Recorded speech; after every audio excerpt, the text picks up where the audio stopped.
வணக்கம். இந்த கலித்தொகை காதல் காட்சியை பாருங்கள்.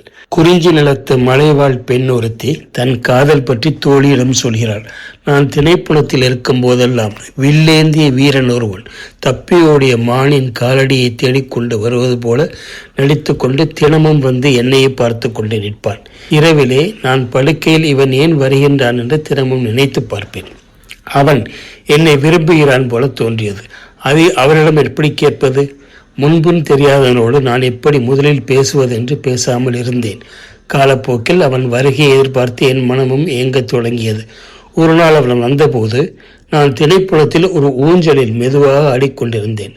வந்தவனிடம் என்னை கொஞ்சம் விரைவாக ஆட்டி விடுகிறீர்களா என்று கேட்டேன். அதற்கு அவனும் சம்மதித்து ஆசையோடு என்னை விரைவாக ஆட்டிவிட்டான். நான் வெட்கத்தையும் மறந்து ஏதோ கை வழுக்கி விழுபவள் போல அவன் மார்பில் சாய்ந்து விட்டேன்.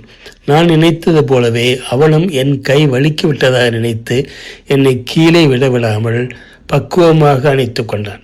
நான் பயத்தினால் மயங்கியவள் போல அவன் நெஞ்சில் கிடந்தேன். பின் அது தப்பு என்று மனம் சொல்ல மயக்கம் தீர்ந்தவள் போல துள்ளி எழுந்தேன். நான் மயங்கியவள் போல கிடந்த நேரத்தில் அவன் என்னை என்ன வேண்டுமானாலும் செய்திருக்கலாம். நானும் தயாராக இருந்தேன். ஆனால் அவன் பண்பு மிக்கவனாக நடந்து கொண்டான். கவனமாக போய் வா என்று சொல்லிவிட்டு நான் நடந்து மறையும் வரை பார்த்து கொண்டு நின்றான்.